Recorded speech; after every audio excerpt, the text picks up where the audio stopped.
All right, welcome to Ultim8 Clown. Today I've got a guest with me. It's Nathan. How you doing, Nathan? All good. How you doing, sir? You going? All right, yeah. Nice to see you. Thank you very much for agreeing to come on. I appreciate it very much. Thanks. Now it's great to be on the show. Yeah, really looking forward to our little discussion. Brilliant. Now, there is a reason that I asked you on. I follow you on Instagram and obviously I see your posts and stuff, and I do have a specific reason, and maybe we'll get to that and maybe we won't. But in having a look a bit deeper into your history, if you like, there's definitely a lot to discuss. So I don't want to rush it. I don't want to get into the reason yet. Maybe we'll get there, maybe we won't. So I'm going to start with asking you, what came first? Kung Fu movies, martial arts, or breakdancing? Or maybe it was none of those three. So for me, it was Kung Fu movies. That's what come first. So I was born in 1981, so child of the 80s and stuff. And I grew up watching old school Kung Fu movies with predominantly my grandmother and my uncles. But like all the family was into Kung Fu films at that time and things. So obviously, there was a big boom in that era.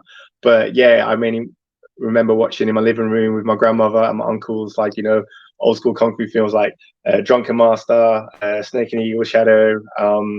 You had like the Odd Couple, Heroes 2, all the Shaw Brothers classics as well. Yeah, so a real mix. But yeah, anybody that knows me knows that Nathan is kind of like is all about the Kung Fu first and foremost. And then like around that similar time, there was movies that came out in the 80s as well, called Breakdance 1 and 2. It was known over here in the UK. I know them well. Yeah. Over in the States, they were called breaking, and that came out around about a similar time. So I was trying to teach myself a little bit of breaking, but there was no way around that really I could learn from. My uncle taught me like a little bit of popping, and that was it. All right. Before we go on and move into other things, you've started on Kung Fu movies, and we'll stick there just for a minute because that's obviously a big passion of mine as well. And the reason for even creating the channel is just simply for the passion for Kung Fu films. Now, I'm always surprised to hear, we obviously have different upbringings, that Kung Fu movies are a family affair, because they certainly weren't in my household, that's for sure. Me and my brother are into it, and we love the Kung Fu films. But, my mum and dad had no interest in them and were confused that while we were sitting there watching Chinese people fighting on the screen. But it was something that we just couldn't ignore. Once you get the bug, that's it, you're in. For you, you're saying it was brought into your household, so it wasn't something you went and looked for and found. It was in the household, so your family were watching it and you just became part of that as well. Yeah, most definitely. And I think one of the main reasons for that is because obviously I come from a Afro-Caribbean household, and so like with Kung Fu movies, like it's essentially like the cinema of the underdog, I guess. You normally have one person who's being oppressed, and they're kind of like downtrodden in their luck, and they kind of like end up just training, with nothing, normally just their hands basically and things. And then they develop skills over time, and then they end up kind of like defeating their oppressors and things. And that's kind of like normally, how a lot of Kung Fu movies kind of like what their like story arc is. And so with a lot of people from the Afro-Caribbean and Black communities, we could really relate to that, obviously, with a lot of inequalities and stuff that was going on back in those times and things. And it was kind of like, almost like, I guess, refreshing to see I guess a non-Western hero. And within that kind of context, also like a lot of the philosophies that was used in those movies, kind of like we could really kind of like connect with and really relate to. So yeah, I think it was just, but beyond all that, it was just a real like cathartic experience for the family, just the bond. I remember my grandmother, she'd always be talking at the TV. She always go, "Not make him hit you like that, lick it back, bitch." And like, she'd be saying like, these kinds of things. So we always had like that running commentary. And me as a small child, I was always stood up in the living room and go, sharp, sharp, sharp, sharp, trying to do all the movement. stuff. And then my uncles and my aunts were like, Nathan, sit down. And my grandma was like, no, make him alone, make him carry on, do that thing. So Yeah, it was kind of like she was just enjoying that you were enjoying yourself. yeah, completely. Yeah, so she really kind of like encouraged that within me. So yeah, and yeah, with our family, like we really, if it wasn't the beautiful shapes in the kung fu films that we were really bonding over, it was a lot of the slapstick comedy that was happening within a lot of those films. Yeah, of course. Yeah, it had that element in there as well. So they were just fun. I'm guessing most of the stuff you were watching was English dubbed.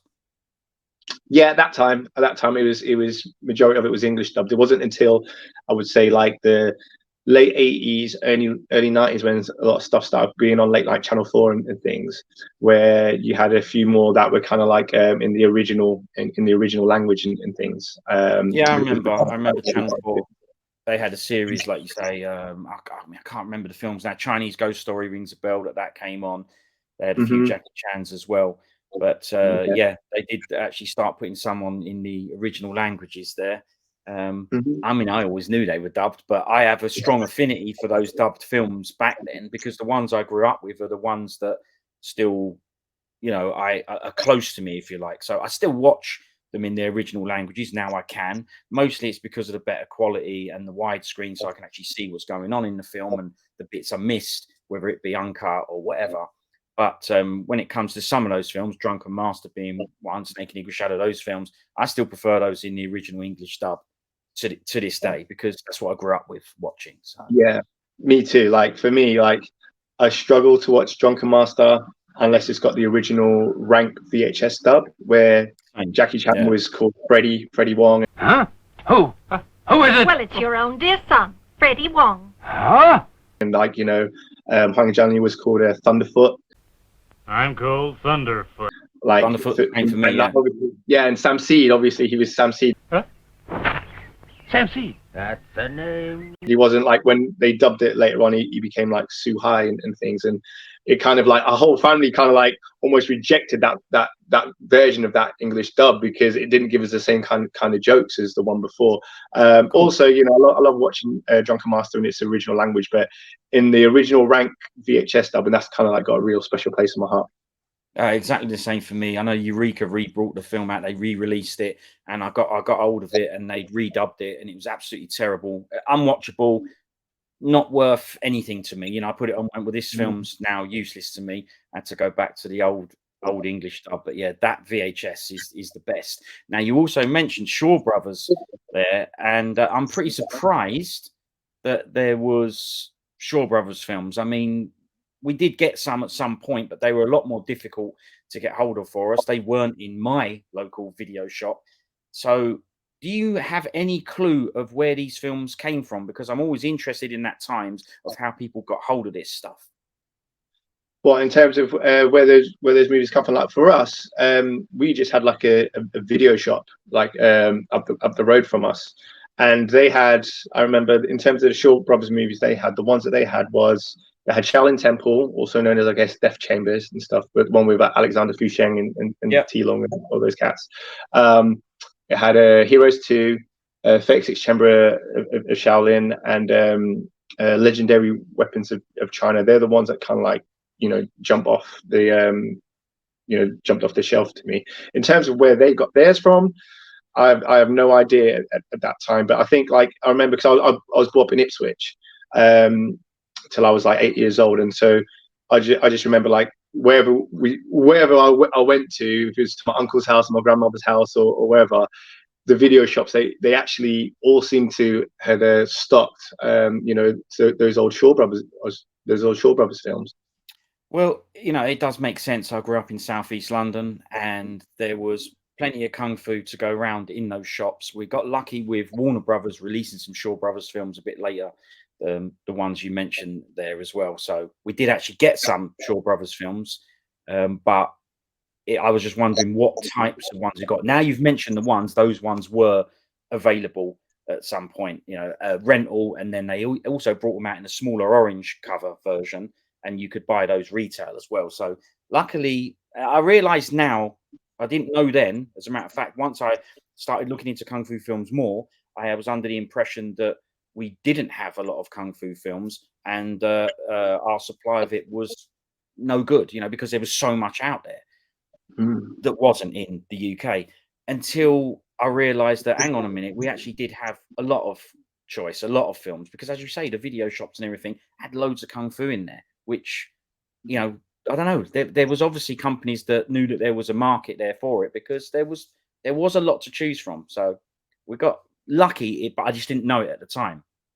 Now this led into lots of things for you, didn't it? Right, this changed everything for you, the kung fu films. It led into that becoming physical for you. Now, before we get into that, I'd like to ask, with all these physical things you do, the break dancing and the actual kung fu, your family that you grew up watching the kung fu films with, do they really know? Do they understand what they created there by having you surrounded by those kung fu films and the influence that it had on you?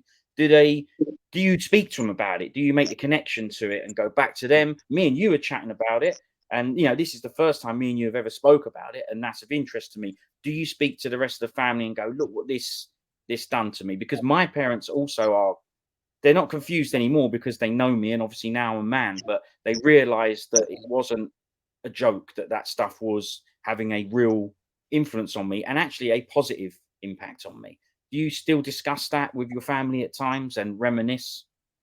Yeah, like most definitely. Like I said, I mean, it's so funny. It's like my family's like, even, you know, when I even my friends, like, even if I post up stuff like online in terms of stuff that I'm doing, some of my old primary school mates will say, oh, see, Nathan, you, like, you know, messing around doing kung fu in a playground while the rest of us was playing football, kind of play off for you, didn't it? So it's kind of like, even with that, there's still a reference point. When I speak to my family members, you know, they'll say, oh, look at you know, you had your little dream come true from like the age, you know, from what you're dreaming of when you're 8 years old, and it's, you know, it's come to fruition now in certain things. And so for them, I guess they're not surprised in terms of what I'm doing. They may be a bit surprised in terms of how, you know, how much things have taken off. But yeah, in terms of the direction I'm heading in, I think from early they knew, you know, Nathan is all about the kung fu, really. Yeah, jumping off the sofa, giving it all the shapes, and now you're actually, it's actually progressed into, well, it's your career now, really, as well. And we'll start to get into that, but I want to stick on early days. So after watching the kung fu films, what came next? Was it actual martial arts, or was it breakdancing? Because funnily enough, there's a big link and affinity with breakdancing and kung fu films. I know that myself. I told you where I grew up, and we was also into breakdancing and stuff. You know, breakdance 1 and 2, wild style, beat street, all of those things were part of the culture that I grew up in as well. And yeah, my mum and dad were, you know, they were good to us. We had a good upbringing. So if they found that we were into something, then they supported it. So we were only kids, but they took us to breakdancing clubs and all sorts. So we were definitely into that as well. I've got old movie clips of us on the streets and doing breakdancing and all sorts. We had lino in the front room. My dad let us have a bit of lino to mess about with and whatnot. So I understand the connection. I understand the link. And if you watch a film, say, let's take Snake and Eagle Shadow for an example, something that is popular and a lot of people have seen. If you look at some of the training sequences and some of the stuff Jackie Chan is doing, you can see the influence one way or the other, from whatever one comes first. I don't know, but you can see that there's a connection and a link there. And obviously that happened for you as well. So was it breakdancing next, or did you say, well, from sofa to real, I'm going to do kung fu now? Yeah, so I mean, it's kind of like there's a little bit of an overlap, and then there's levels of seriousness as well in terms of how deeply I got into things. So in terms of you looking at physicality, the next stage for me was literally jumping off the sofa and trying to be Jackie Chan, and I've got like pure injuries to show from that kind of stuff. Like I remember I did you know, in Armor of God, when he's jumping across the beams to try and rescue Laura and Alan towards the end of the film, and then he puts that rope in his mouth and then he jumps down, don't he? So I was like, oh, okay, I haven't got a rope, I've got a karate belt. So that's the rope he's used to open the door, right? He uses it to put yeah. So I put a karate belt, I wrapped that in my mouth, and I tied the other end to my stair banister, and I jumped off the edge of the stair banister, but I didn't know nothing about slack at that time. So there was no slack. So when I jumped, my mouth went like that, and then like it ripped my tooth out. and I didn't know, I couldn't find my tooth. And then it took me about 10 minutes to realize my tooth was actually lodged in my karate belt. So it was like, there was me trying to, you know, to be like Jackie Chan, not realizing all the other elements that go within it. I remember another time I was training, you know, on Drunken Master, when he's jumping from his wrists to his hands and stuff in the press up position. Yeah. So I got like a cyst on my wrist from doing that and things. Another injury was I had carpet burns on mine, from doing the same move. I used to put my feet up on my mum and dad's bed to give me some leverage, and I used to do it from there, and there was just carpet underneath. I used to do it until they were red raw, burnt. And that's the thing, in it. It's like with these movies, they inspired you to get up and, you know, physically reenact what you see. You wanted to embody what you were seeing on the screen. That was what was so beautiful about him. I remember another time, I must have been about 9-10 years old, and I'd just been watching Police Story 2, and the part where Jackie had the bomb attached to him and he's trying to cut the wires. So I was like, well, I've got no wires around me, but I was like, oh, there's a wire from the kettle in the kitchen. So I went and got the pliers on the wire from the kettle, but I didn't realize it was still switched on. So I electrocuted myself. There was a big ball of like blue light that went around the pliers, and I'm like, they're shaking, and then my mom's upstairs like, Nathan, what's going on? I was like, I don't know, because the whole house just like lost power. Unbelievable. It's crazy. So you've got true Jackie Chan stunt stories of your own. You've lost a tooth. You've got your own list of injuries. Lost a tooth. You've been electrocuted. None of it for money. None of it was caught on camera. This is all just, unfortunately, your memories. But obviously, we're sharing it now. What brilliant stories! This is amazing. Thanks.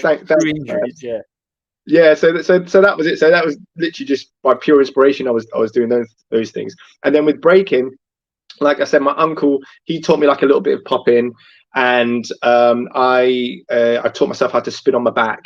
But that was about as far as I'd got with breaking and everything. At that same time, my other uncle, he taught me some taekwondo. So I started to learn a little bit of taekwondo, and I did a little bit of Shotokan karate at our local sports center, but that was only like for about a year or so. And then from there, we moved up to Chesterfield when I was like 8 years old, and then I did a little bit of Tang Sudo whilst I was there and things. And then when I got into my my mid-teens, I did a bit of Shaolin Long Fist for a little while as well. And then I studied Wing Chun Kung Fu. I kind of like landed on that one and kind of like really got passionate about Wing Chun. But breaking, I mean, and then This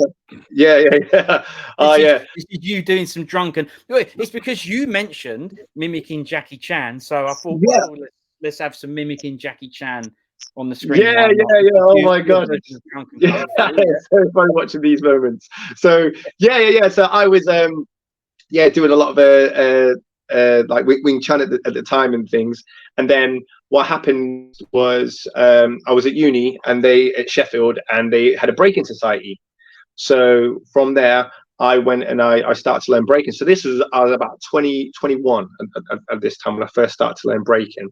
And what I did was I took the approach that my Kung Fu teacher gave me to learning and applied that to breaking. And so what that was so my Kung Fu teacher, he never taught me anything, and in terms of never gave me the full answer to anything. Like, for example, he would go, this is a straight punch. So I go, okay. And I do that. And he's like, that's not a straight punch. And I was like, it's exactly the same as what you did. And he's like, no, it's not. And I'm like, what? Well, what do I need to do then to change it? And he's like, figure it out for yourself. And I'm like, well, how am I supposed to do that? And he's like, go through a process of elimination and change one thing at a time. What happens if you put your shoulder into stuff a bit more? What happens if you put your hip into things? What happens if you change your emotional intention? What happens if your breathing changes? I'm like, that's going to take me forever to learn. He's like, well, welcome to the journey of self-discovery. And you know, it really took me like a long time, obviously, to really like dial down, okay, what makes kind of like a good straight punch and things, because obviously we're going beyond the physical, we're going into like, you know, the spiritual and the emotional elements as well. But from doing that, I kind of learned that there's certain principles of movement that you can apply to other things, and you can get good results from doing that. So I took that same approach and I applied that to my breaking, and then within my breaking, it just really kind of like just took off, and it like skyrocketed. Like I got really good at breaking in a really short space of time. I was one of the only people in the UK at that time who was able to do a breaking move called air flares, which is considered like one of the higher level moves in breaking and stuff. Yep, there's one. Yeah, exactly that. So yeah, so there was me, you know, rolling on the floor, spinning on my head for a while, and then I got into theatre. I did a lot of stuff around theatre and accessibility. But yeah, for me, kind of like that's where the next physical, I guess, iteration of everything came, because everything I did was still, even though I was mainly focused in breaking at this time, people mainly knew me. Like, I'd say from the age of 20 up until mid 30s, a lot of people still mainly associated me with breaking, more so than kung fu. But those who really knew me knew that actually everything I did in breaking was always underpinned by kung fu. Right. And the breaking, you say it started when you was at that university and they had that to get involved in.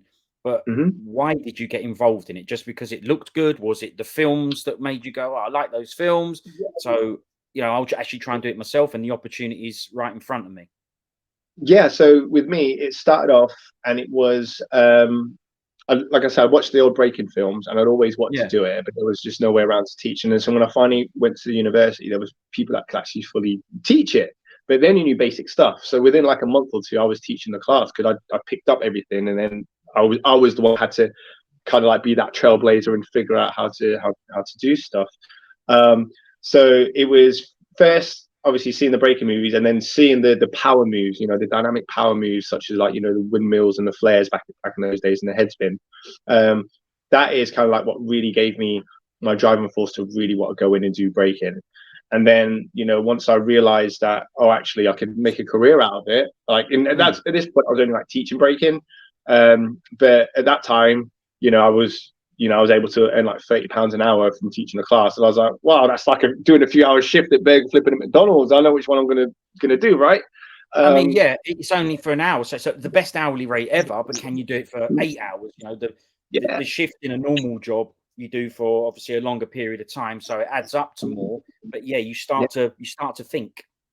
Yeah, totally. And so because for me, what that meant was, it meant that actually I could do like earn a full day's wage in a short space of time, and that freed up the rest of my time to hone my craft and to really kind of like carry on their training. So then I did that, and then like I said, I ended up doing some hip hop theatre. I ended up having to move down to London just for a little while, and I was based at Sadler's Wells Theatre, and the guy called John Z, who runs Breaking Convention. Excuse me. So big shout out to John Z. And then he kind of like got me to be part of his company, and we did a show called Tag. I was one of the original cast members of a show called Tag, called Me versus the City. Then we did a UK tour of that, and then he was going to Korea, and I asked if I could go with him. He's like, yeah. And being who he was, he knew all the world champion breaking crews at the time. So at that time, like in the mid 2000s, Korea were dominating. They were like dominating the world in breaking and power moves.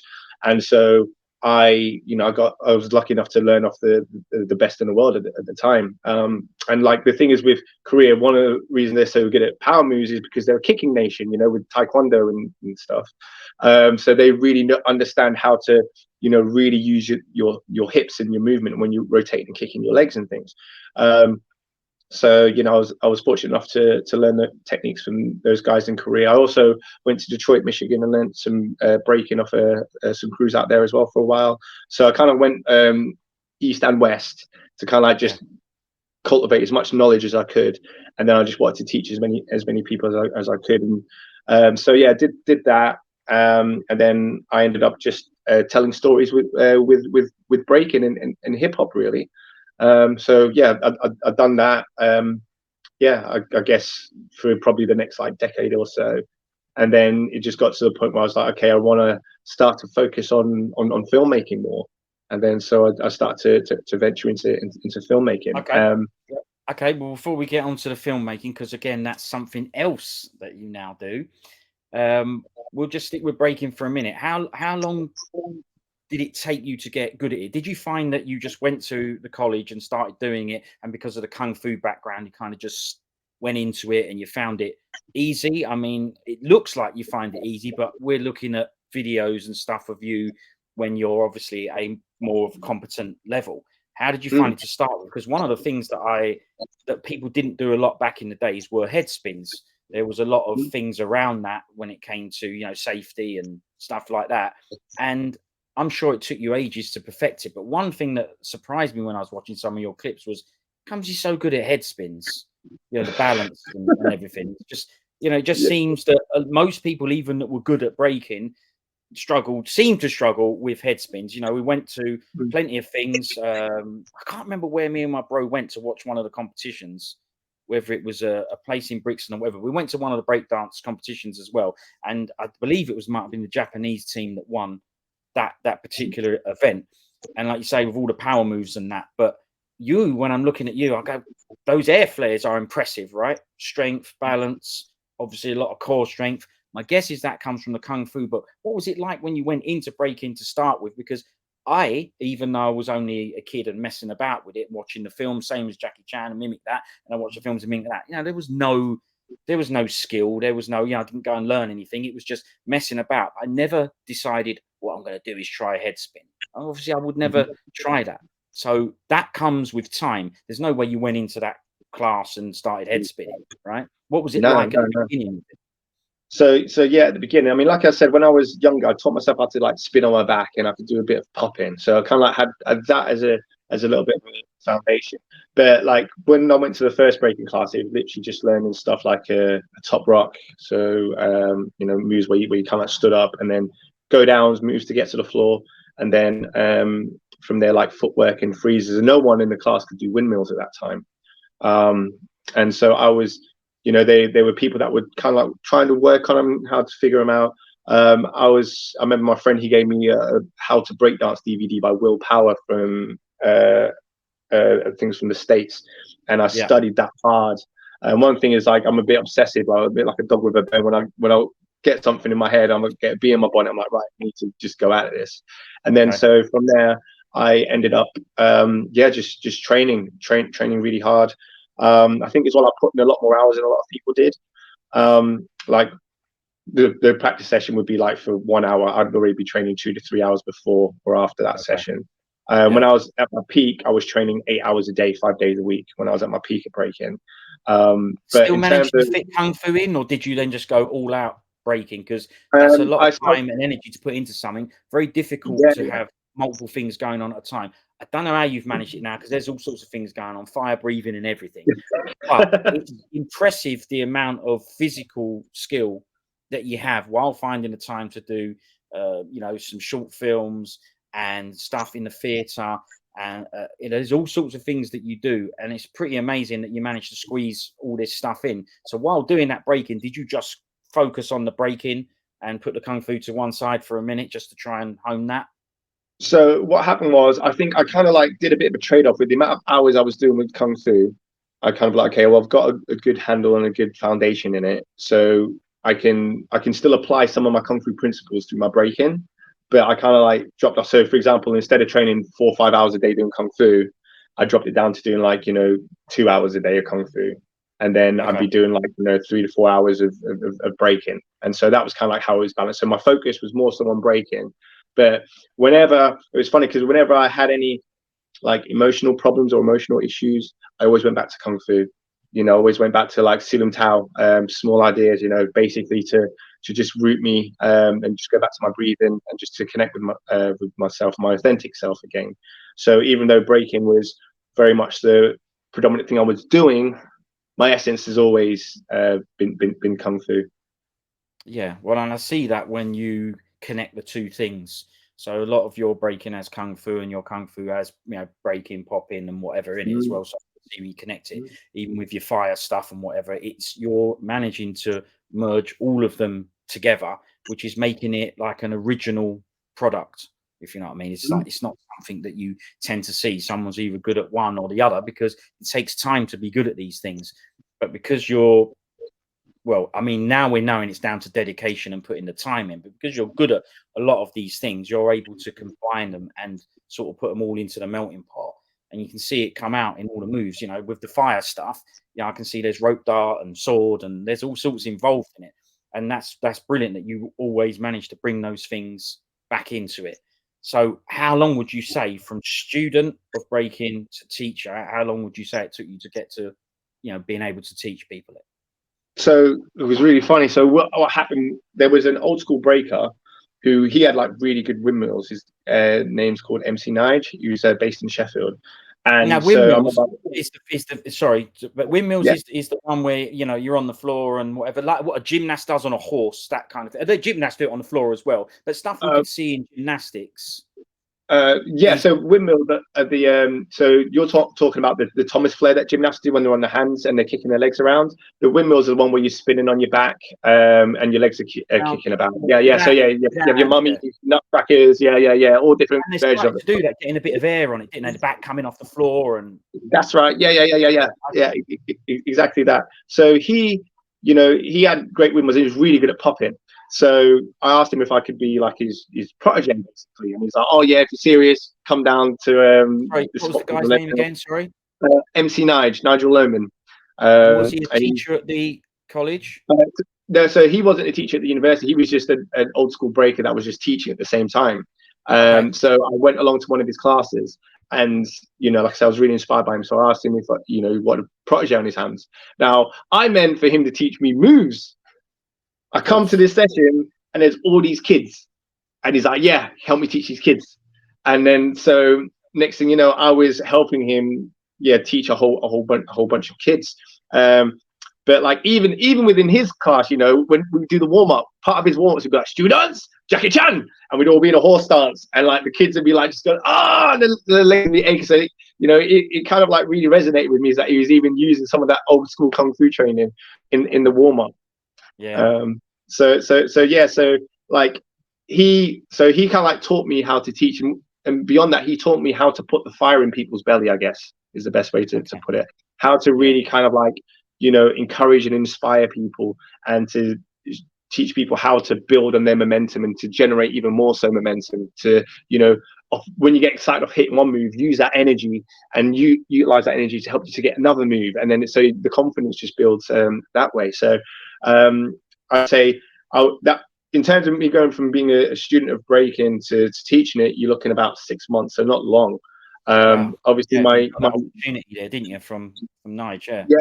Yeah, and my teaching obviously refined, over the years, and I got better and better, because it's one thing to be proficient at something in terms of movement. It's another thing to be able to communicate it well, and to find out how to communicate that same movement to different people. And so during I guess probably the next 5 to 10 years, that's what I kind of like was really doing in terms of honing my craft as a teacher.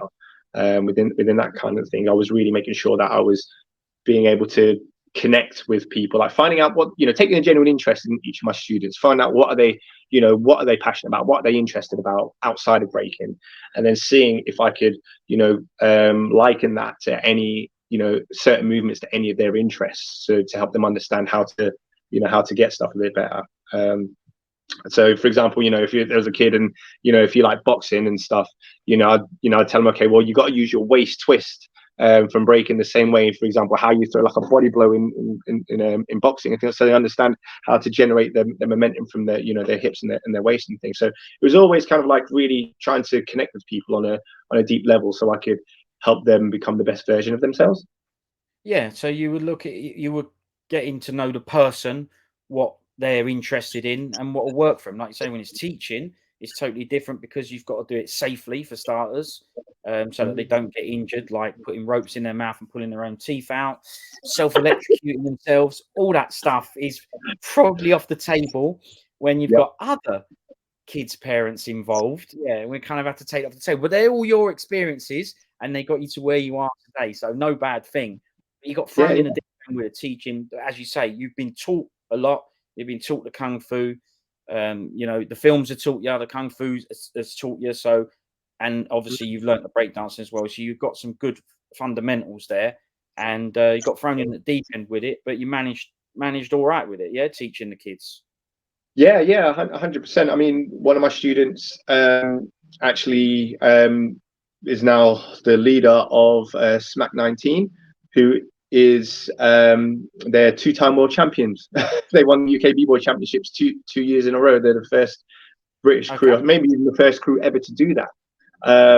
So in terms of, you know, my students, you know, they went on to do great things, and I'm extremely proud of them for that, for sure. Oh no, and understandably so. You know, they're a credit to you, obviously, because you helped them get there. And do you go and see them perform when you can? Yeah. Whenever I can, I go and try and see my guys perform, and we're like family. You know, we're just like family. So you know, we have a real close knit connection. So we're always like talking to each other and like, you know, trying to find opportunities where we can meet up in person and catch up. But you know, we're dotted all over the country now, so it's not quite as easy as it used to be when we were all in the same city. Of But course. Yeah. wherever we can, we're always trying to connect with each other, for sure. The internet and everything makes things easier for people to connect and get closer. You know, we're having a chat now, and it's great. This technology is obviously can be bad, but it's also can be good as well. Helps people keep in touch and whatnot. So it's quite good, really, because now you can at least still chat to them, and they can see what you're doing on your social media and stuff, and follow your journey should they wish to. So it's pretty good. So with the Kung Fu, sorry, go on. No, most definitely. You know, I think, you know, it's great in terms of, you know, when social media can be used, you know, for good, then I think, you know, beautiful and amazing things can happen for sure. I mean, back in the days, you mentioned that you had a videotape. Well, we had the Kung Fu films to learn Kung Fu from. You had a videotape to learn the breaking from. Um, it's a lot easier now. I would think. Would you say it's a lot easier now for people to learn this stuff, given YouTube and the internet and stuff? Big time. I mean, you've got like tutorials there. You know, you've got like masters that, you know, you can access at the tip of your fingers now as well, and, you know, cultivate good relationships with. I mean, you know, the thing is, I mean, nothing will ever replace in-person learning in terms of, you know, working with people and being able to see them in three-dimensional space and feeling the energy of the movement. Like, you can look at say like Chi Sao or sticking hand or any kind of one-step sparring that you want to do, but you never will get a feeling of how much force is actually going through your body when somebody grabs you, when somebody hits you with some deflection or does a hard block. You won't get that embodiment from a two-dimensional screen. That is something that has to be, you know, experienced through doing and learning in person. So it will never be a replacement for it, but it can definitely be a very, very, very good supplement. Sure, exactly. That's a very good point. You use excellent examples there of something where you need to feel energy to be able to react in the right way. You can't really do that from a screen, but the principles you can definitely pick up and learn from it. There's a lot more available for people now, but yeah, we manage with kettles and ropes and teeth. I don't understand the rope.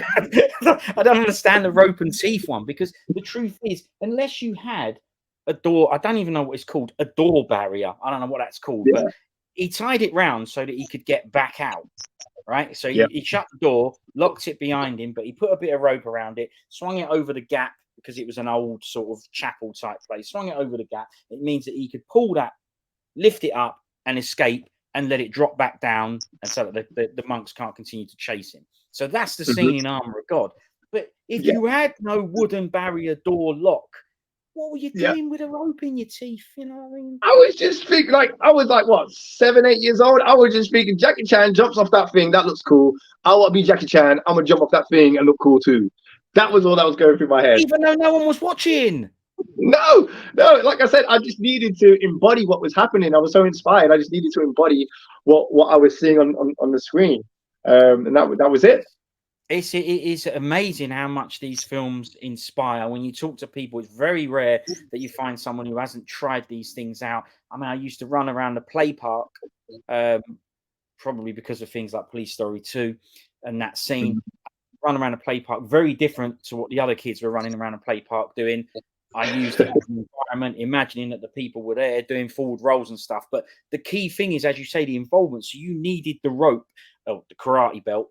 And for me, I had to have a backpack on. That came from Armor of God. I went, well, I've got to have the backpack on because now I'm more Chan than I was, you know. But it was everything. It was copying the trainers, the clothes, whatever I could at the time, given the fact that, you know, there was no money to buy anything. It was just, my mum would go, why do you want the backpack? You've been saying you don't want to carry the backpack all day, and now we're in the park, you want the backpack. And then you'd see me running around. It's like, yeah, well, it's the backpack. Now it's to be the backpack. Yeah, it's the backpack now. Yeah, before it just held the picnic. That's no good to me. I was only interested in that when I was hungry, but for now, it needs to be the backpack. Yeah. So I totally understand. You know, most people have very similar experiences from watching those films and picking up a few injuries and having fun with it. But it's amazing stuff how inspiring these films can be, really. And when they weren't, look how much they're out there now. If people want to watch them, they can. But as far as I'm concerned, you know, you'll find these things if you're meant to find them. You know, they can put it all out there, but people are only interested if they're interested. You know, that's totally, and that's it. And they'll find the right people, you know, and you'll find them at the right time in your life as well. You know, when you kind of like, you know, need them the most and things. Sure. I'm a firm believer in that for sure. Yeah, and they're good. To be fair, they're good, wholesome entertainment. I mean, everyone I know that watches them and grew up on those ain't turned out bad. You know, considering that some people would go, you're watching fighting films. It's like, nah, it ain't. It isn't. Even as a kid, when you're watching the fighting, I never saw it as violence and fighting. I don't know why. There was the slapstick, there was the comedy, but it was the shapes, the animal styles, the training, the discipline, all of that stuff was more important than someone getting hurt fighting. I never really thought about that, unless, as you said earlier, unless it was a baddie, you deserved it, if you like. They built up through that film, and they deserve to get mashed up a bit, you know, or consequences for their actions. So to me, it has good morals through those films, you know. Yeah, big time. And I think, you know, a lot of that kind of like, you know, just seeped into us, like on a subconscious level, you know, like we understood that it takes time to develop skills and to get good at things, because you'd see that from the training montage. When they'd suck at doing certain things, and then by the end of it, all of a sudden, that, you know, they were incredible at these movements. And so you understood that, okay, it takes time in order to develop excellence or to proficiency. You know, the discipline, you know, it wasn't a case of you had to, you know, it was always, was it jack of all trades, master of none, too bad, you know. And for us, it was, you know, it was more like, okay, we saw the value in focusing on, you know, on a certain element or a certain style, and really diving deep into it, and, you know, really becoming you know, achieving mastery within that. Because you normally would see in a lot of those films, a lot of those people that did a lot of different styles, they you know, they were never as good as the one that focused, for example, on just the praying mantis, or, you know, on the eagle claw and things. They were, you know, they always kind of like got dealt with easily. But as a one person that kind of like delved into either one style or combined one style with another style, and that was it, they were normally the ones that, you know, really shone through and really kicked some serious ass.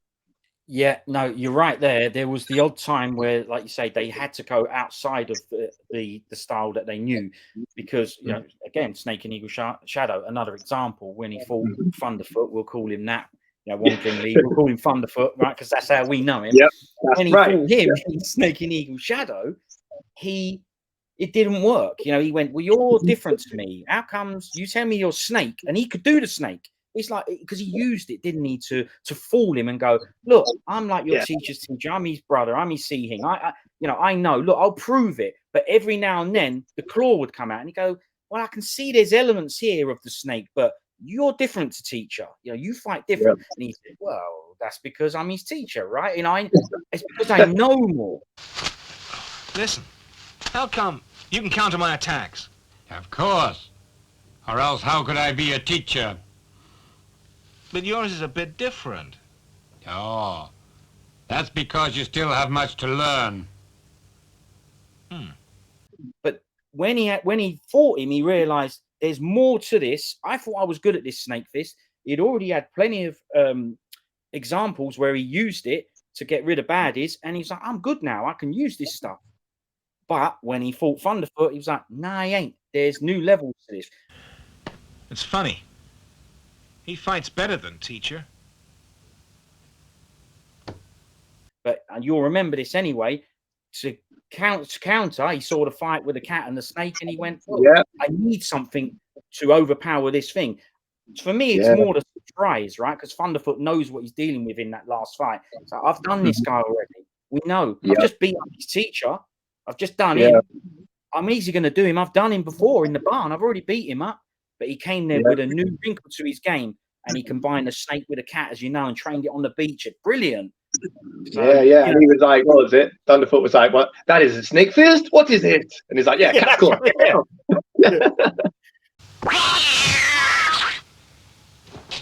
That technique, that isn't snake fist style. What is it? Cat's claw. What a brilliant bit, though. You know, he's like, oh, hang on, what's that? Cat's claw. And then the music, bam, bam, bam, because that's my version. When the music kicks in, then it's like, oh, okay, so we've got new methods here, and it's too late for Thunderfoot to go, because the intent is there. It's too late for him to go back. Oh, how do I beat this snake cat combo? It's too late. Yeah, exactly. And like the thing is, a lot of those, you know, examples in those movies, you know, which doesn't really get talked about that much, is problem solving. A lot of it's problem solving skills. You know what I mean? It's like, okay, well, he's got this technique. How do I overcome this technique? You know, oh, I can't do it using my own skills. I'm going to need to come and bring something else to the table in order to do that. You know, or you know, even if it's not a case of a new style, it may be sometimes that they use like tricky little traps or something in order to defeat people. It's, you know, strategy. You know, there's so much in those films, so much in them that really teaches you certain, like, I guess, qualities that will go on to, you know, to help you out in, you know, everyday life. You see, this is the thing, you know, because like you say, a lot of it is subconscious. It's only when you chat to someone and break it down that you realize there's a lot going on in there. A perfect example of that is in Born Invincible. He can't beat Lo Lee's technique because he's got the move where he's got that sword thing that bends and grips stuff. So they just can't beat it. Loads of them try and they all foul, and it's a serious foul. I mean, they get killed by him. It's a serious consequence to not being able to defeat that method. Tai Chi is nearly invulnerable, and that's the problem. Must be a way. He ends up, if you like, cheating. He puts oil on the sword so that when he grips it, it don't grip it. So it comes out and...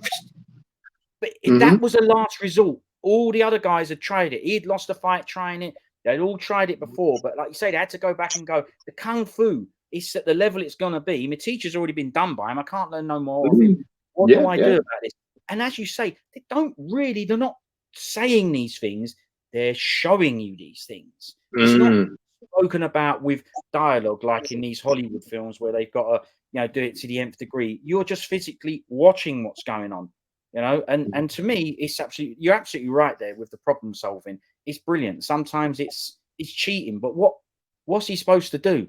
At the end of the day, you need to get rid of a bad guy as well. Yeah, totally. I mean, it was the same in The Odd Couple, innit? When they're fighting Beardy in Guyane, and they have to use those magnets, is it, on his sword and stuff like that, because they couldn't beat it because both teachers got mashed up before, so they have to use those magnets to help take him out. Needs must. The Kung Fu has reached the level. It's going to take. Some of the films do it in a different way. The problem solving, Executions from Shaolin, Chen Kun Tai. The problem solving for him was to go to hopefully not get killed at the time when he goes up to meet Pai Mei. He's like, well, look, I can't. I've got to just get away. If I don't win, I think I can win. But if I don't win, as long as I get away, I can go back. If you can, kill him. If you can't, then run. Right, but Lo Lee was letting him go back. Was saying you can go back. He's no threat to me. Go back. Yeah. Admit it.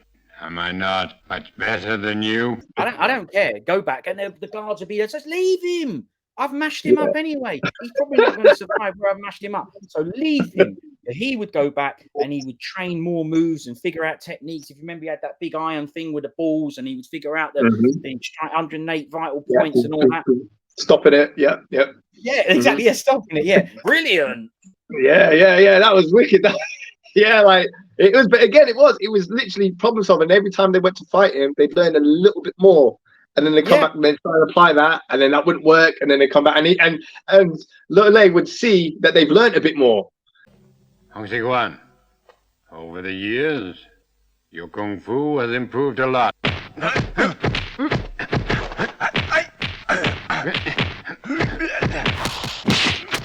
And then it would be like, you could see the witch in his mind, like, whoa. yeah. Kind of the White Lotus, same people, same characters. He had to end up using the woman style to get in there. Every time he tried to use the hard techniques, he'd just float back. Yeah. Energy. Look, they don't tell you this.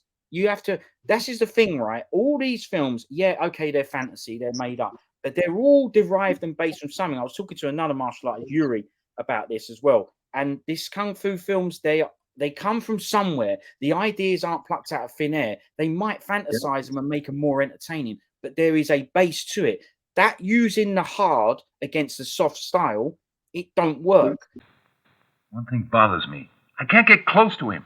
So every time he's done it, if you remember, he trained it on the dummies. They ended up making paper dummies. But when he trained it, the dummy would float back to represent Lo Li's skill. And then Wai Yinghong, Kara Wai, she would come out and go, well, this is too hard, this. You need this technique. And she would just go in soft, tear the paper. Brilliant. So he solved that. How do I get in? So he went in, got through, no heavy punches. He would fool him into, I'm going to do the heavy stuff. And then he would suddenly change to the woman soft and he'd be in. And Loli would go, well, hang on, you've hit me.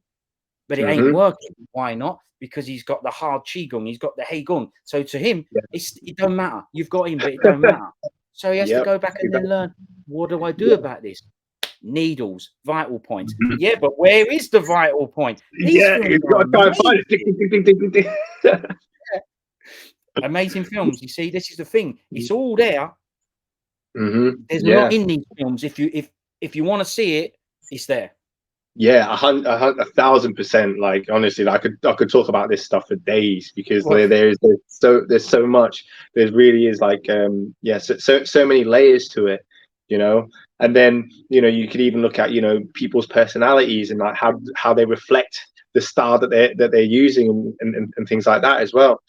I mean, there's you can go from personalities, and then even you had to do even from Fist of White Lotus, you had to do like a soft style to get to him, but all of a sudden, that internal hard style, he was hard as iron once you got to him. So it wasn't. So it's like, okay, hard, soft.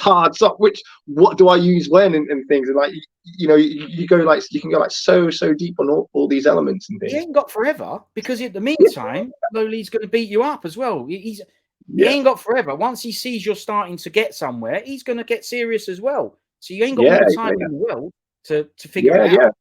Exactly. And then you go into know your limits, because then the guy's got to know, okay, I'm getting beat up here enough that I might die. I need to get out now. But have I got enough information to learn off before I break out of there? So it's all timing again. Well, that's a perfect example, because in Execution from Shaolin, I don't want to ruin it for anyone who ain't seen it, but Chang Kun Tai, he don't make it. As in, he doesn't. It's the son that gets taught a little bit of a different sway on it from the mother, so that's why. But he never gave up. He just ran out of time, run out of lives with it. Really. Yeah, totally. But he had another one. He had Wong Yu, the son, to go and fix it. Exactly. Different mindset. I'll stick to crane kung fu. Chang Kun Tai was all about kung fu, beating him with more skill, more technique, more kung fu. And obviously Wong Yu was like, I ain't got that. My dad's older. He's got way more experience. I don't have the time for that, but I'm going to take revenge regardless. I'm just going to have to think about it a bit different. Dad, in fact, I've only learned a little, tiger style. All the other moves I know, I had to make up myself. Yeah. All in these so-called, rubbish, throwaway kung fu films. All this in these rubbish films. You know what I mean? Rubbish. So much knowledge. Totally. Right, bro. I'm running out of time because I've actually got to go and do some fight choreo with the guy now. But if we can like pick this up next week because I've got so much more to talk about. Like I've got my fire journey and how that goes into my filmmaking and things. My new film that I've just wrapped actually, which is called Flaming Assassin. So that film actually merges fire, martial arts, and breaking. So all of those elements are merged together. Yeah, just wrapped that. I've got another film that I'm shooting this week, which is a bit more like a Jackie Chan style office fight. So there's lots of stuff that we need to touch base on, and I guess the question that you wanted to talk about as well that we didn't get a chance to. Of course, right. But I knew that because there was so much to discuss. I even want to go through the site-specific stuff and everything. There is accessible fight choreography as well that I'm doing as well. Yeah, like all that stuff too. I'm very into sound and sound design, obviously, because I've grown up watching the Kung Fu films. We know how amazing their sound design is. And I'm trying to think to myself, is this where, this has come from? Because well, we'll get deep into that as well next time because there's a whole story behind that as well. Yeah. So there's more to come from Nathan. Look, thanks very much for agreeing to do it and actually coming on and doing it. I really appreciate it because that's the main thing. You can ask people, but will they come on and have a chat about it? I'm so glad that you did agree to do it. I appreciate it. Thanks very much for your time. No, thank you so much. Big respect. I really appreciate you taking the time out to talk about this stuff that I'm so passionate about. So thank you, and looking forward to the next one. Yeah, definitely. Thanks a lot, Nathan. I appreciate it, and I'll see you next time, mate. Great. Catch you then. Respect. See you soon. Bye. See you later, man. Bye, mate. Bye. Hong Siquan, you estimated well that my weak point would be down below at 1 o'clock. You were almost right.